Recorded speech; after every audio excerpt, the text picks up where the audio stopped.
우리 방금 읽었던 우리 잠언 3장 5절 말씀을 가지고 범사의 여호와를 인정하라라고 하는 제목으로 우리 오늘 말씀을 함께 살펴보도록 하겠습니다.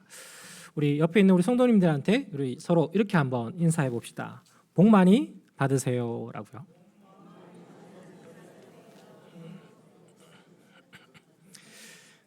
참 이 복이라는 말이 참 우리를 행복하게 하고 또한 즐겁게 하는 그러한 단어임을 우리는 또한 이 작은 인사 속에서도 경험하게 되어지죠.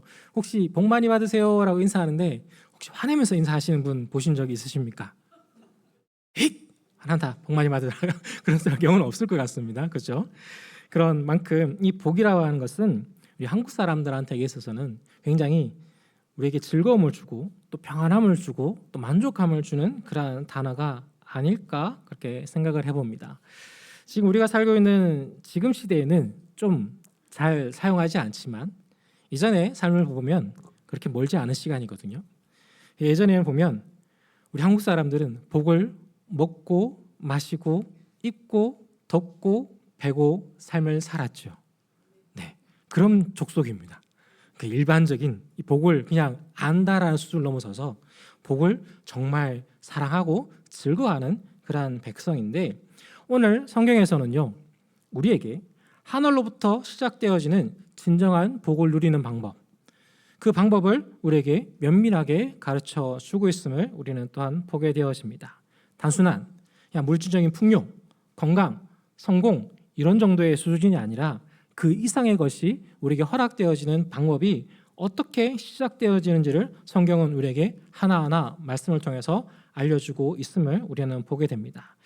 우리가 오늘 읽지 않았지만 잠언 3장 1절과 2절의 말씀에 보면 이러한 말씀이 기록되어집니다. 내 아들아 나의 법을 잊어버리지 말고 내 마음으로 나의 명령을 지키라. 그리하면 그것이 내가 장수하여 해를 많게 할 것이요 평강을 더하게 하리라 라고 하는 말씀으로 우리에게 이 복이 어디서부터 시작되어지고 어디서부터 흘러가는지에 대한 부분들을 면밀하게 하나하나 알려주고 있는 그런 말씀의 서원이 되어집니다. 하나님의 말씀은 법과 명령을 하나님의 말씀을 지켜 행하기만 하면 장수와 평강을 허락하여 주신다고 합니다. 이 말을 다른 말로 바꾸면 번영이라고 하는 단어로 번역을 하여도 적용을 하여도 전혀 무방할 겁니다. 그만큼 이러한 하나님의 말씀 가운데 거한다라는 그 믿음의 삶을 통하여서 하나님께서 우리에게 주시고자 하시는 그 은혜들을 우리는 잘 발견할 수 있어야 합니다. 그리고 신명기 4장 1절에 보면 이러한 말씀이 있어요. 우리 중반절까지만 제가 한번 읽어드릴게요. 내가 너에게 가르치는 규례와 법도를 듣고 준행하라. 그리하면 너희가 살 것이요 라고 기록하고 있습니다. 여기서 산다라고 하는 이 말의 의미는 단순하게 우리가 흔히 혹자들은 얘기하기를 세상 사람 얘기하는 내가 너희는 살려는 줄게 이런 그러한 개념이 아니라요. 그 살겠다라 하는 말의 의미는 하나님께서 처음부터 끝까지 그 삶을 내가 책임지겠다라는 그러한 말씀임을 우리는 주목해야 됩니다. 하나님의 말씀과 법도를 지켜 행하는 것, 바로 이것이 우리에게 생명과 은혜의 통로임을 성경은요 우리에게 가감없이 밝히 알려주고 있습니다. 첫 번째로 우리 믿음의 삶을 여호와를 신뢰하는 그런 믿음의 삶을 우리는 살아낼 수 있어야 됩니다. 근데 이 신뢰한다라고 하는 이 말 속에서는요 그분만을 의지한다라는 그 믿음의 고백이 우리는 온전히 고백되어져야 됨을 기억해 주시기를 부탁드리겠습니다. 신명기 6장 5절의 말씀에 보면 그 쇠마에 관련된 말씀인데 오직 여호와만이 유일한 하나님이시기에 마음을 다하고 뜻을 다하고 힘을 다하여 그분을 사랑하라라고 우리에게 명령하고 있습니다. 근데 이 명령이 과연 우리에게 복이 되어질까라고 하는 그러한 생각 가운데 나아간다면 이 말씀을 잘못 그러한 적용 속에서 우리가 살아가고 있는 그러한 삶을 살고 있을 겁니다. 하지만 하나님께서 이와 같은 비슷한 말씀들을 끊임없이 성경 가운데서요 권면이나 부탁이 아니라 우리에게 명령하십니다. 하나님의 말씀을 지켜 행하라 합니다. 근데 그 말씀을 지켜 행하라라고 하는 말 속에서는 나만을 즉 여호와만을 신뢰하고 여호와만 온전히 따르라라는 그러한 말의 의미가 적용되어짐을 우리는 보아야 됩니다. 잠언 3장 5절에 신뢰하라라고 하는 이 말에 그 히브리적 원어를 보면은 바타라고 하는 단어를 씁니다. 이 말의 의미는 단순히 믿는다라는 직접 동의를 넘어서서요, 안전한 피난처에 몸을 숨기다라고 하는 그런 의미가 담겨 있는 그런 신뢰한다라는 말 속의 의미입니다. 이 말의 의미가 여러분 어떻게 들려주십니까? 안전한 피난처에 몸을 숨긴다. 우리의 능력과 우리의 힘과 우리가 가지고 있는 모습을 가지고 이 땅을 삶을 살아간다면 우리는 우리가 가지고 있는 그 범주 안에서만 겨우 근근히 살아가는 존재가 되어질 겁니다.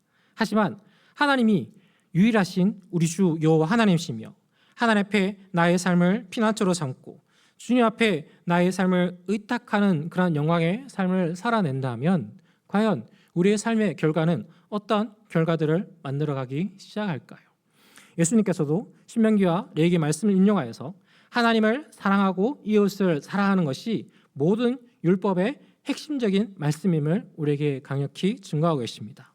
이 말씀의 중심 가운데는 하나님을 전적으로 신뢰하고 하나님 앞에 나의 삶을 온전히 의탁하는 것, 주님 앞에 피하는 그 영광의 삶이 우리에게 있어야 함을 예수님께서 증거하신 그러한 말씀입니다. 둘째로는요, 우리가 잠언 3장 5절 하반절에 보면 내 명철을 의지하지 말라라고 이 말씀을 덧대고 있습니다. 내 명철, 이 명철이라고 하는 말의 의미는 분별력과 이해력을 뜻하는 그러한 단어입니다. 우리가 하나님 앞에 하나님을 신뢰할 때 우리의 명철과 우리의 이해력을 가지고 하나님을 신뢰한다라고 하면은 이 말의 의미가 과연 맞는 말이 되어질까요? 우리가 과연 하나님보다 분별력이 더 많을 수 있을까요? 하나님보다 하나님을 이해하는 이해력이, 우리를 이해하는 이해력이 더욱 높을 수 있을까요? 결론만 얘기한다면 절대 그와 같을 수 없습니다. 우리는 우리의 의와 우리의 지식과 우리가 가지고 있는 이 사고 가운데서 우리를 판단하고 우리를 세워나가 본들, 우리가 가질 수 있는 것은 이 땅의 범주 안에 속해 있는, 이 땅 가운데 속하는 그 이상의 것을 우리는 바랄 수 없는 연약한 주님을 우리는 기억해야 됩니다. 여기서 의지한다라고 하는 이 말 속에는요, 몸을 기대어 안정감을 찾아 나간다라는 그러한 단어가 담겨져 있습니다.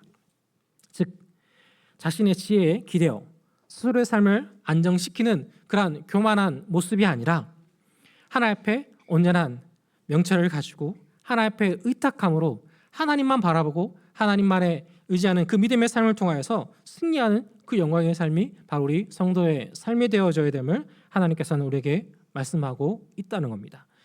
우리가 잘 알고 있는 성경의 이야기 중에서요, 여호와만을 신뢰하며 의지하였던 다윗과 자신만 의지하였던 그 골리앗의 이야기를 여러분들 잘 아시리라 믿습니다.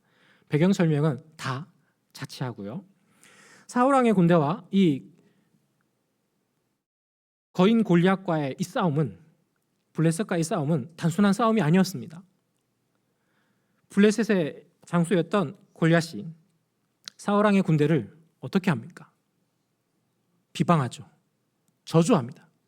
힘써 그의 이름을 깎아내리기 위해서 정말 소리치고 있는 그 상황 속에서요, 하나님 나라의 군대였던 이스라엘의 군대와 하나님께 세우신 왕 사울왕은 무엇을 하고 있었습니까? 두려워 떨고 있었습니다. 아무것도 하지 못하였습니다. 근데 이때 한 사람이 나타나죠. 아주 연약하고 아름다운 다윗이라고 하는 어린 목동이 나타납니다. 근데 어린 목동이 이 전쟁터에 가여 왔는데 크고 장대한 한 존재를 봅니다.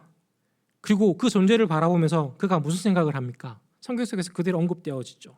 그가 골리앗 앞에 섰을 때 그의 믿음의 고백을 우리는 주목해 보면 됩니다. 너는 칼과 창과 단창으로 내게 오거니와 나는 만군의 여호와의 이름으로 내게 가노라라고 그는 선포하며 골리앗 앞에 나아갑니다.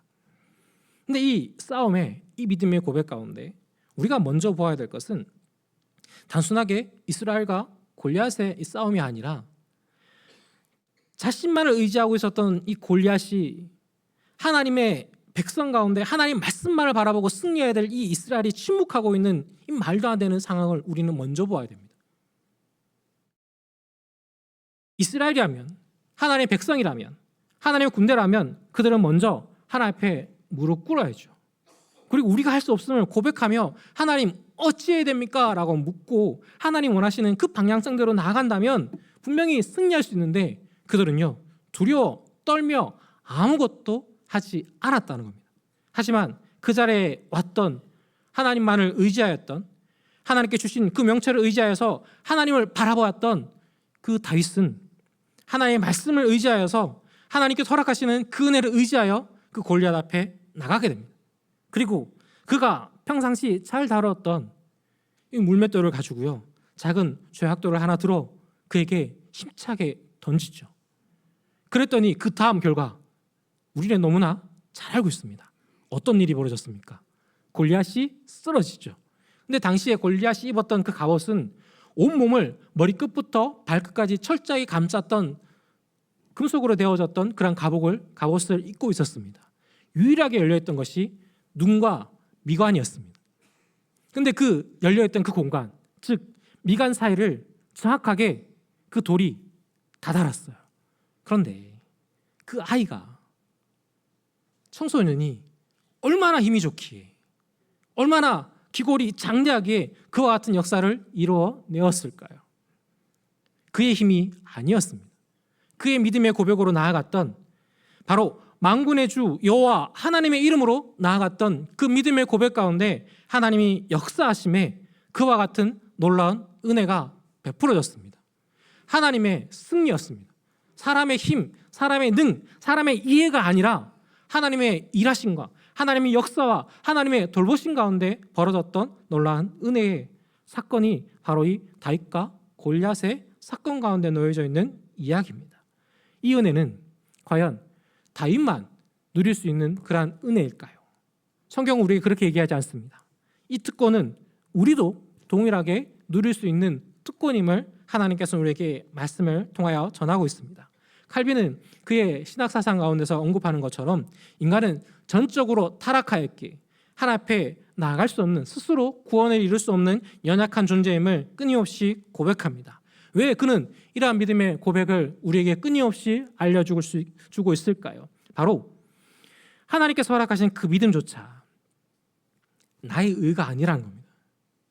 우리는 전적으로 타락하여서, 전적으로 부패하여서 하나님 앞에 나아갈 수 없는 그런 연약한 존재인데, 에베소서 2장 8절과 9절의 말씀처럼 너희는 그 은혜에 의하여 믿음으로 말미암아 구원을 받았으니 이것은 너에게서 난 것이 아니요 하나님의 선물이라.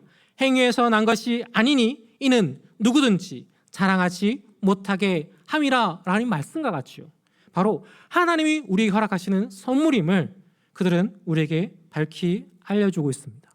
구원은요, 어떠한 사람이, 어떠한 존재가 열심히 노력을 하여서 얻을 수 있는 산물이 아닙니다. 하나님 우리에게 베풀어 주시는 선물임을 우리는 기억해야 됩니다. 이 가운데는 우리의 지혜, 우리의 능력, 우리의 행위 없습니다. 때로는 이렇게 얘기할 수 있어요.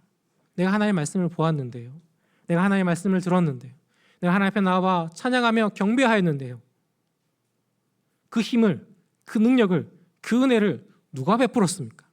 우리는 이것을 먼저 바라보아야 됩니다. 찬양에 가신 이가 여호와 하나님이십니다. 주의 말씀이 들려졌을 때 그 말씀이 나에게 생명이 되어지고 은혜가 되어지는 놀라운 역사가 벌어진 것은 하나님의 역사입니다. 내가 이해했기 때문에 아니라는 거예요. 우리는 이 하나님을 온전히 이해하고 바라보는 이 믿음의 관점 속에서도 우리의 명체를 의지할 때 우리는 하나님 앞에 저지를 수 있는 것은 교만밖에 존재하지 않음을 우리는 기억해야 됩니다. 사울왕이, 이스라엘의 군대가 하나님의 말씀을 몰라 그들이 두려워 떨고 있었을까요? 여전히 그들은요, 누가 우리를 위해서 저와 싸울까?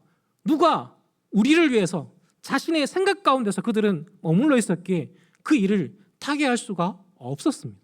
하지만 그 앞에 서 있었던, 하나님만 바라보았던 다윗이 그 믿음의 발걸음을 옮겼을 때 그 놀라운 역사가 벌어졌던 이 믿음의 고백을 우리는 주목해야 됩니다. 셋째로 잠언 3장 6절에서는 너는 범사에 그를 인정하라 라는 말로 우리를 고면하고 있습니다. 이 3장 6절에 너는 범사에 그를 인정하라라는 말 속에 인정하라는 말은 히브리어로는 다하라고 하는 이란 단어인데요. 이 말의 의미는 단순한 지식이 아닌 관계적이고 경험적인 그러한 삶으로서 나아갈 것을 우리에게 명령합니다. 이 말의 의미를 다른 말로 풀어내면 많은 주석에서 이렇게 설명을 합니다. 부모가 자녀를 알듯 삶의 모든 순간에서 하나님과의 친밀한 교제를 통해 그분의 뜻을 알아가고 삶의 우선순위를 그분께 두는 것이 바로 이 인정한다, 다하라고 하는 말 속에 담겨져 있는 관계적이고 경험적인 그 삶 속에 나타나는 삶에 대한 부분들로 설명을 하고 있습니다. 자녀는요, 부모를 어떻게 알까요? 태어나서 그 아이는 어머니의 심장 소리를 듣자마자 어머니인 것을 바로 인식합니다. 부모도 똑같죠. 그 아이를 바라보며 내 자녀인 것을 동일하게 인식합니다. 바로 이것이 인정한다라는 단어 속에 담겨져 있는 의미를 설명할 수 있는 그러한 모습이 되어질 겁니다. 하나님께서는 우리를 많이 사랑하십니다. 그리고 우리를 너무나 명확하게 아시기에 우리의 삶 가운데 주님께서 원하시는 그 은혜 자리 가운데 우리를 세워가기를 원하십니다. 근데 이 중심 가운데 우리가 해야 될 모습이 있는데요. 그 모습이 어떤 것이냐면 우리는 우리의 지혜와 우리의 힘으로 세상을 살아갈 수 없는 연약한 존재임을 우리가 인정하고 우리 매일의 삶 속에서 하나님의 은혜를 허락하실 것을, 하나님께서 나와 동행하실 것을 우리는 간절히 믿음으로 간구하는 믿음의 고백이 우리 매일의 삶 속에서 날마다 선포되어져야 되는 것이 우리 성도의 마땅한 믿음의 고백입니다. 우리가 만약에 하나님 잠깐 계셔보세요. 제가 해볼게요. 제가 할 수 있어요. 제가 지혜로우니 이것은 넉넉히 이겨낼 수 있습니다 라고 한다면, 그리고 하나님이 우리를 내버려 두신다면 과연 우리에게 무슨 일이 벌어지게 될까요? 하나님이 우리와 간섭하지 않고 너가 똑똑하니 너가 지혜롭다 얘기하니 너 마음대로 해라 라고 버려두신다면 그 다음에 벌어질 일은 과연 어떤 일이 벌어지게 될까요? 우리가 성경 속에서 보면 에레미야와 에스겔서를 보면 그 결과물이 어떤 결과를 낳게 되는지를 명확하게 알게 되어집니다. 우리가 8월 한 달, 우리 7월 달부터 시작해서 계속해서 에스겔서를 보고 있는데요. 그 에스겔서 가운데 지속적으로 언급하는 것은 이스라엘이 스스로 지혜롭다 하고 스스로 그들이 안다 하며 하나님 앞에 하나님의 말씀을 바라보는 것이 아니라 하나님의 말씀도 바라보고 세상도 바라보는 그 어리석음의 결과가 결국에는 그들의 패망이었음을 우리에게 밝히 알려주고 있습니다. 우리가 성경의 이야기 속에 하나님만 바라보고 하나님만 의지하였던 그런 많은 믿음의 사람들이 있습니다. 그 중에서 가장 손에 꼽히는 사람은 아마 요셉이라고 하는 그 사람일 겁니다. 그는요, 그의 삶을 보다 보면 참 안타깝습니다. 형들에게 미움을 받아서요, 노예로 팔려갑니다. 그 노예로 팔려갔더니 거기서 멈추는 것이 아니라 좀 살겠나 싶더니 보디발의 아내가 요셉을 유혹하여서 억울하게 그 자리를 떠났는데 억울하게도 그 일 때문에 감옥에 갇혀 그의 삶이 영원히 나올 수 없는 왕의 감옥에까지 갇히게 되어집니다. 그런데 성경은요, 그러한 요셉의 삶을 뭐라 기록하냐 하면 여호와께서 요셉과 함께 하신다고, 그의 삶이 하나님 허락하신 그 은혜로 형통하였다라고 우리에게 밝히 증거합니다. 도무지 과연 형들에게 미움을 받아 팔리게 되어지고 노예로서의 삶을 살다가 또 잘 사는가 싶더니 억울하게 누명 쓰고 감옥에 갇혔는데 무엇이 형통하였습니까? 여기까지만 본다면 과연 우리 물음표가 많이, 성경에서 만약 여기까지만 기록하였다면 과연 이게 맞나? 라는 그런 생각이 들 겁니다. 하지만 그 요셉을 통하여서 하나님이 이루신 역사가 무슨 역사를 이루셨습니까? 그 애굽 땅을 살리셨어요. 애굽뿐만 아니라 고대 근동지역의 모든 나라들을 요셉이라고 하는 이 한 사람 때문에 삶을 살아낼 수 있는 놀라운 역사가 벌어졌습니다.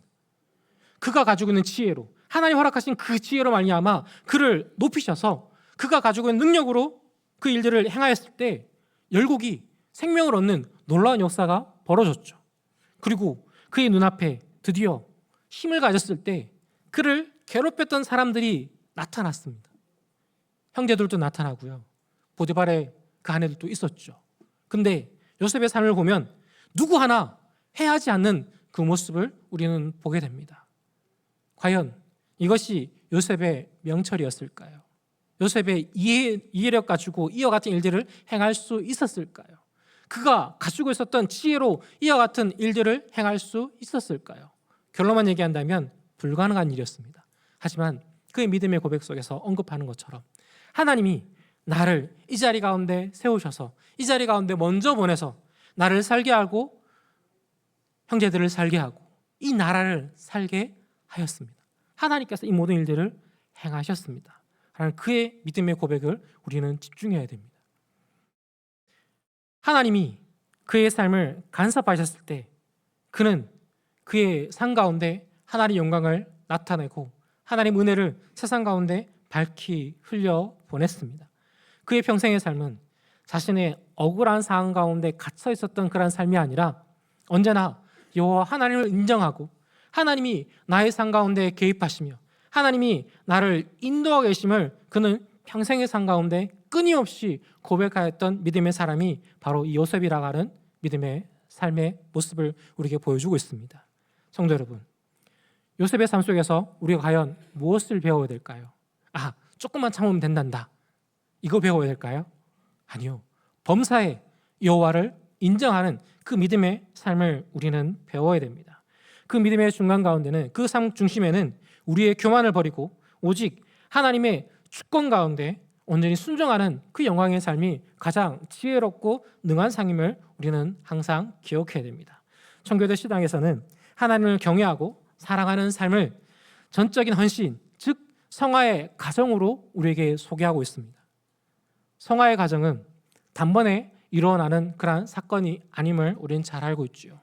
우리 매일의 삶이 하나님 앞에 온전히 주의 말씀을 말미암아 우리는 자라가는 그런 영광의 삶을 우리는 살아내야 합니다.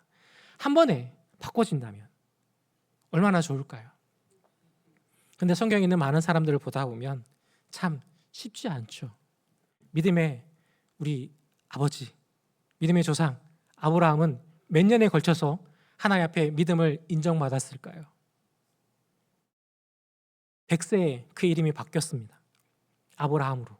그리고 하나님께서 인정하신 것은 그보다 더 뒤의 시간이에요. 그의 아들 이삭을 하나님 앞에 올려드리는 그때 하나님께서 그의 믿음을 인정해 주십니다. 성도 여러분, 저희는 아브라함보다 어리죠. 괜찮습니다. 그러하기에 우리는 매일의 삶 속에서 여호와를 인정하며 여호와 말씀 가운데 거함으로 매일매일의 삶이 자라나는 그 영광의 삶이 바로 우리 성도의 삶이 되어져야 합니다.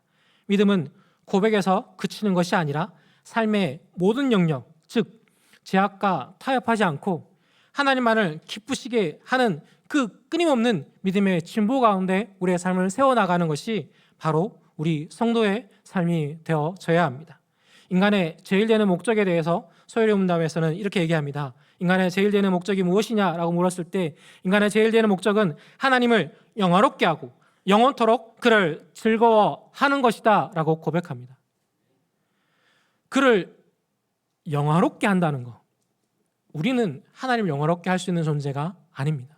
하나님은 스스로 영광 받으시고 스스로 영광스러운 분이심을 우리는 기억해야 되는데 그를 즐거워하는 것, 하나님의 말씀 가운데 거함으로 하나님을 즐거워하고 하나님을 기뻐하고 하나님의 영광 가운데 나아가 우리 믿는 자의 믿음의 삶이 날마다 주의 영광 가운데 가는 그 믿음의 삶을 통하여서 우리는 하나님을 영화롭게 하는, 즉 하나님 앞에 영광을 올려드리는 그 믿음의 삶을 살아낼 수 있게 되어진다는 겁니다.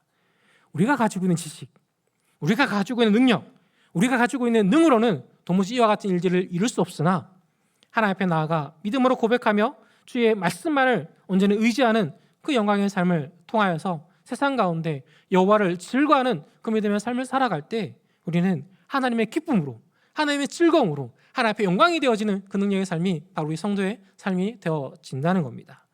성도 여러분, 7절과 8절에 보면 이렇게 말씀을 우리에게 다시금 증거합니다. 스스로 지혜롭게 여기지 말지어다. 여호와를 경외하며 악을 떠날지어다. 이것이 내 몸에 양약이 되어 내 골수를 윤택하게 하리라 라고 우리에게 증거합니다. 성도 여러분, 여호와를 경외한다는 것, 이것만으로 우리에게 우리 몸에 양약이 되어진답니다. 또한 우리 골수를, 우리의 심령을 윤택하게 하게 되어지는 놀라운 은혜가 이 안에서 발현되어진다라고 성경은 우리에게 보여주고 있습니다. 여호와를 경외한다는 것은 하나님을 향한 경외심과 두려움을 가지고 하나님 앞에 나아가는 것을 의미합니다. 그런데 이 두려움을 가진다라는 말 속에는 우리가 흔히 얘기하는 어떠한 무서운 존재를 바라보면서 두려워하는 그 두려움과는 전혀 다른 두려움입니다. 여호와를 경외한다라는 말 속의 두려움은 우리의 삶을 주관하신 이가 여호와 하나님이심을 우리가 믿음으로 고백하는 그 고백 가운데 그 답을 찾을 수 있는데요, 여호와 하나님이 우리를 인정하시고 우리의 삶을 책임져 주시면 우리는 능한 삶을 살게 되어집니다. 하지만 하나님이 우리의 손을 놓아버린다면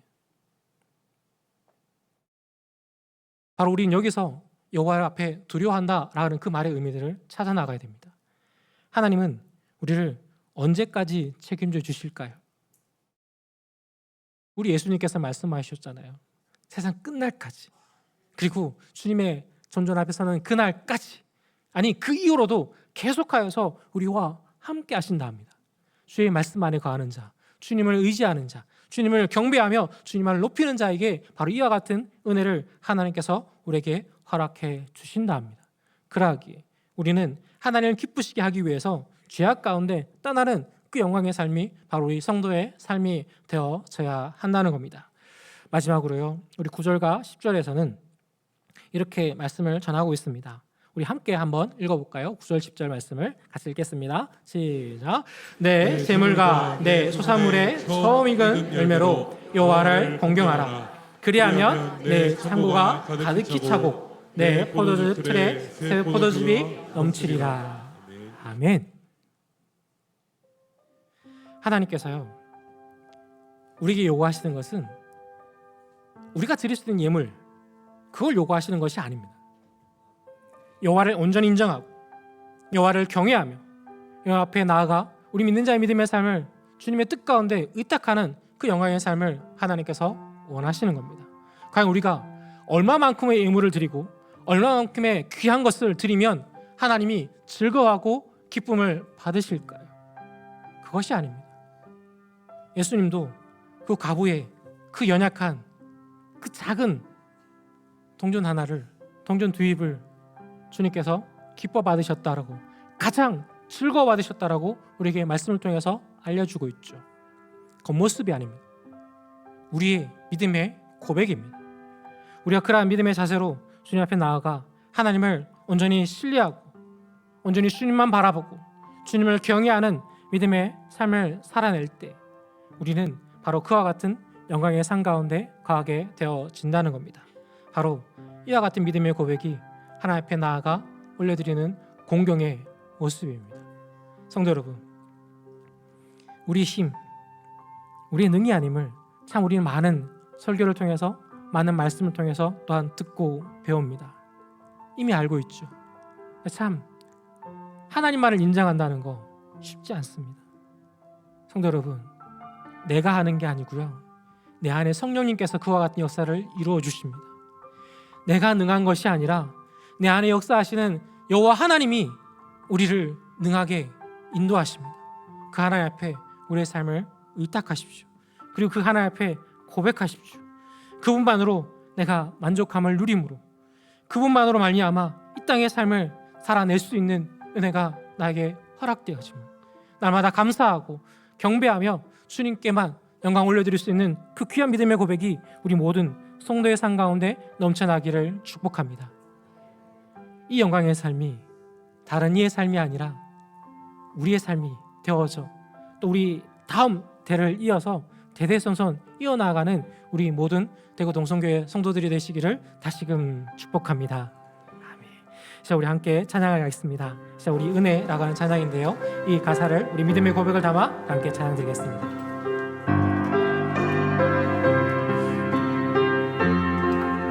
내가 누려왔던 모든 것들이, 내가 지나왔던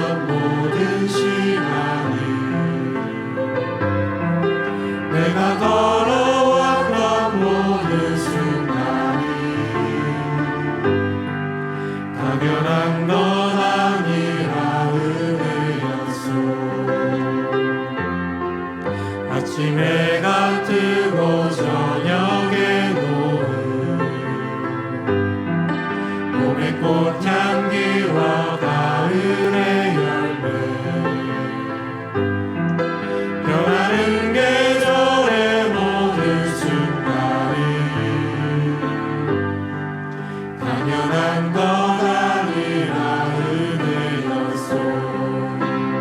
모든 것이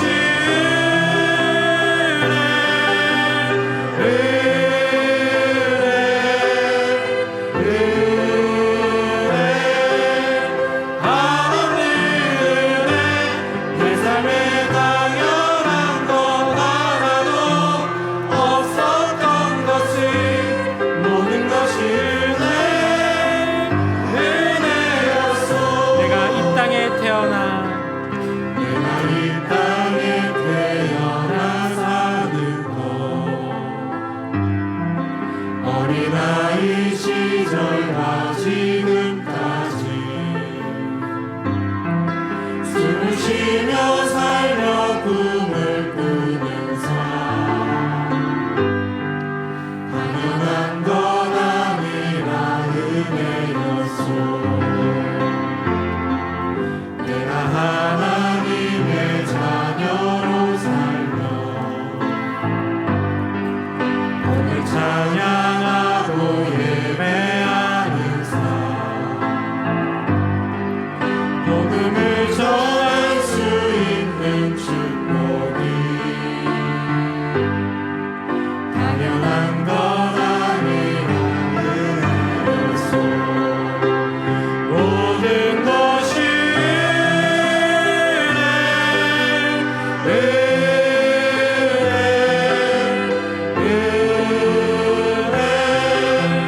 하나님 은혜 내 삶에 당연한 것 하나도 없었던 것이 모든 것이 은혜였소. 이제 우리 합심해서 함께 기도함 나가기 바랍니다. 이 시간을 기도할 때 우리 지금부터의 우리의 삶이 하나님만 바라보고 하나님만 의지하며 하나님만이 나의 전부인 것을 온전히 인정하며 나갈 수 있는 귀한 은혜를 우리가 허락하여 달라고. 우리 평생의 삶이 하나님만 더욱 바라보며 이 땅의 영광의 삶을 의지하는 삶이 아니라 정말 주님만을 더 사랑하고 나아갈 수 있는 귀한 믿음의 삶을 살아내는 우리 모든 성도 될 수 있도록 은혜 허락하여 달라고 이 시간에 주여 한번 모르고 우리 합심해서 기도함 나가도록 하겠습니다. 주여